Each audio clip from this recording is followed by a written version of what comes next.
مرحبا واهلا وسهلا فيكم من جديد. معكم محمد من قناه MA Pro، واليوم انا متحمس كثير لهالفيديو خصوصا بعد اطلاق سامسونج سلسله موبايلاتها الجديده S22، واللي بتتكون من ثلاث فئات: S22 S22 بلس و S22 الترا. ومعنا اليوم اكبر حجم فيهم اللي هو S22 الترا. وبصراحه الموبايل من الوهله الاولى بيعطيكم انطباع كثير حلو وبيوحي لكم بشكله الانيق.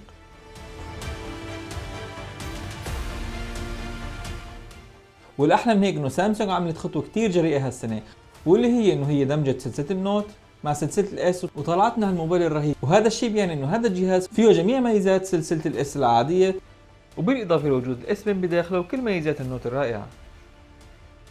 وهالجهاز من ناحيه التصميم بتميز بشكله الانيق والعصري، وخصوصا بهذا البروز البسيط اللي مفصل كل كاميرا لوحدها بشكل انيق جدا. وسامسونج هالسنه نزلت موبايل بخيارات كثير كبيره بالنسبه للالوان. فسامسونج نزلت الموبايل بأربع ألوان أساسية: الفانتوم بلاك، والفانتوم وايت، والجرين، والبروغندي.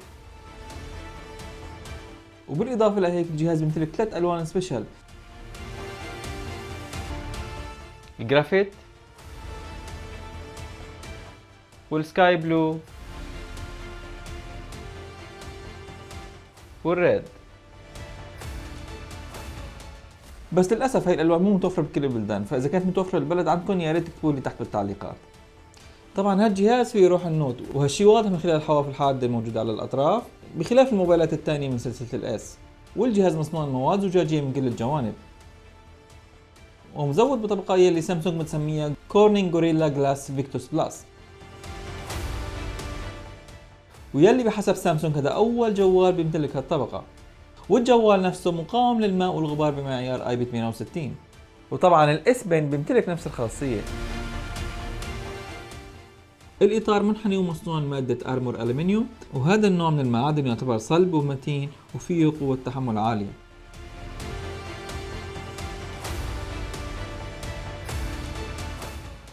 ومن ناحية تصميم الواجهة الخلفية فكل ألوان الجهاز جايين بألوان مطفية أو ألوان مات، ومنلاحظ إنه الكاميرات الخلفية بارزة بشكل كتير أنيق.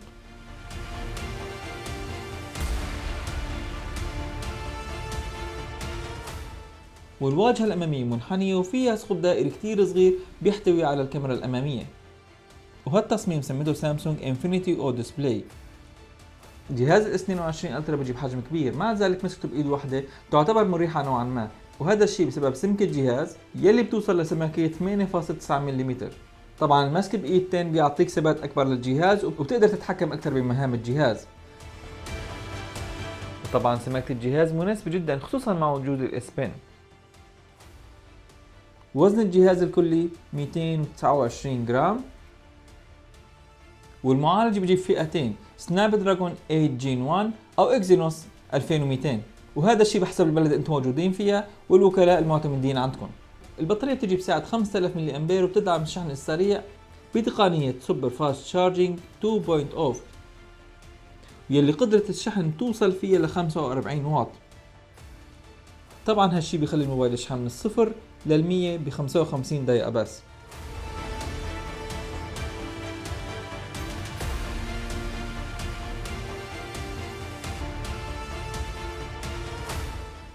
بس للأسف شاحن 45 واط غير مرفق مع الجهاز ولازم تشتريه بشكل منفصل.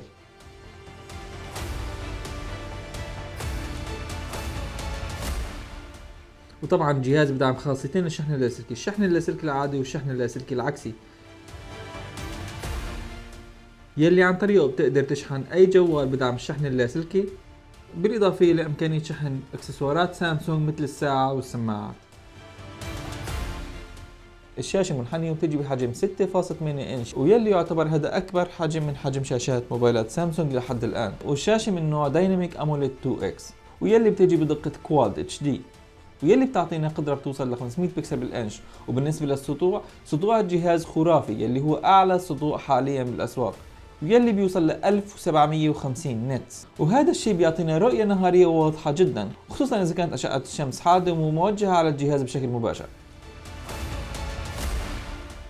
الشاشة فيها تباين عالي وأداء ممتاز سواء بالاستعمال العادي أو بالألعاب، وبسبب ميزة ال HDR فالشاشة بتعطينا تفاصيل أفضل وأوضح خصوصا بالمشاهد المظلمة.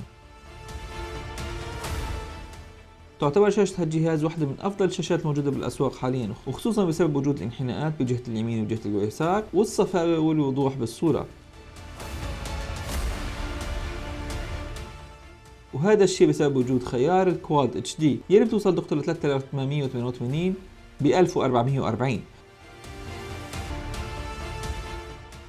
والشاشة تدعم تردد 120 هرتز، وبسبب التردد العالي الشاشة بتعطيك أداء أفضل بالألعاب وسلاسة أكثر باللعب. والميزة الإضافية إنه هذا التردد يعتبر تردد تكيفي، فالشاشة ممكن تغير هالتردد من 120 ل 1 هرتز بس، وهالشي ما شفناه من قبل.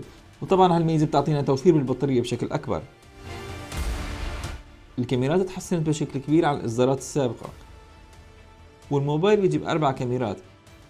الكاميرا الأولى هي كاميرا واسعة جدا وبتيجي بدقة 12 ميجا بكسل. الكاميرا الثانية هي الكاميرا الأساسية العريضة وبتيجي بدقة 108 ميجا بكسل. والكاميرا الثالثة هي كاميرا مقربة 3 اوبتيكال زوم وبتيجي بدقة 10 ميجا بكسل. والكاميرا الرابعة هي كمان كاميرا مقربة بيروسكوبية وبتيجي ب 10 اوبتيكال زوم بدقة 10 ميجا بكسل.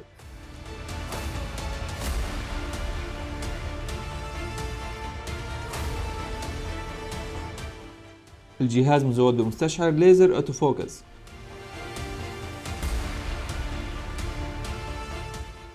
والكاميرا الخامسة بهذا الجهاز هي الكاميرا الأمامية كاميرا السيلفي واللي بتجي بدقة 40 ميجا بكسل. وطبعا سامسونج بتوعدنا بنتائج أفضل بالنسبة للتصوير، وهذا الشيء بسبب تحديث السوفت وير للكاميرا يلي بيساعد على تجميع الصور بشكل أفضل. والاي اس بي وحدة معالجة الصور بتستخدم الذكاء الاصطناعي بطريقة أفضل من الإصدارات السابقة. الكاميرا بالنسبة للفيديو بتقدر تصور 8K 24 فريم بالثانية. الاوتو فوكس احسن واسرع من الاصدارات السابقة، وهذا الشيء بسبب استخدامه للذكاء الصناعي. والجهاز سامسونج S22 الترا بيجي باربع اصدارات. الاصدار الاول بذاكرة تخزين 8 جيجا بايت وبسعة توصل لل 128 جيجا بايت. الاصدار الثاني بذاكرة 12 جيجا بايت وسعة تخزين 256 جيجا بايت. والاصدار الثالث بيجي بذاكرة 12 جيجا بايت وسعة تخزين توصل ل 512 جيجا بايت. والاصدار الرابع والاخير بيجي بذاكرة 12 جيجا بايت وسعة تخزين توصل ل 1 تيرا بايت. والجهاز بدعم تشغيل شريحتين بالاضافة الى شريحة مدمجة الاي سيم كارد، بس للاسف ما بدعم كارت الذاكرة الخارجي، وهالشي صراحة مخيب للامال. والجهاز بدعم بلوتوث 5.2 وواي فاي 6E. نظام التشغيل على الجهاز اندرويد 12 بواجهة One UI 4.1 بوقت تصوير هذا الفيديو، وهالواجهة غنية عن التعريف وسهلة بالاستخدام وبتعطي الالترا تجربة جميلة جدا.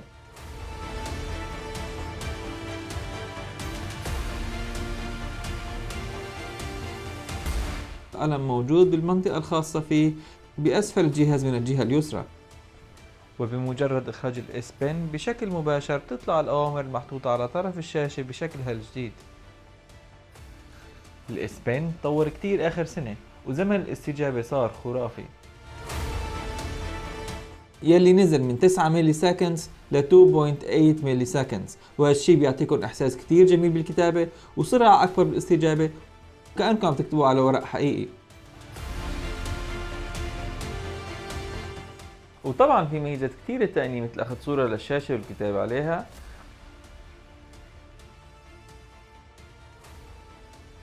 أو اللايف مسج يلي هي الكتابة على فيديو أو صورة بشكل مباشر.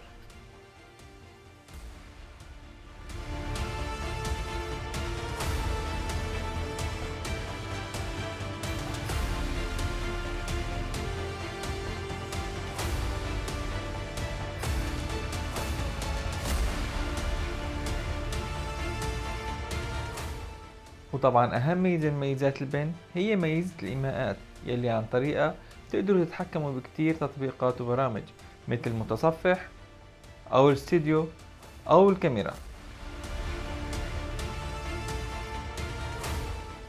يلي من خلالها تقدروا تتحكموا بالكاميرا بشكل كامل عن طريق أخذ صور أو تبديل وضع الكاميرا أو تغيير من الكاميرا الخلفية للكاميرا الأمامية أو العكس. وفي ميزات كتير تانية ممكن نشرحها بفيديو منفصل. الجهاز بيمتلك مستشعر البصمة موجودة في الشاشة، وبدعم فتح القفل باستخدام الوجه. الجهاز بيجيب سماعتين بنظام الاستيريو تعطي نقاوة عالية وارتفاع صوت جيد. وهذا كان كل شيء لليوم، وبتمنى الفيديو يكون نال اعجابكم، واذا عندكم اي اسئله واستفسارات فيا ريت تتركوها بالتعليقات، وما تنسوا تعملوا لايك وسبسكرايب وتضغطوا زر الجرس ليوصلكم كل جديد. كان معكم محمد، بنلتقي على خير وبامان الله.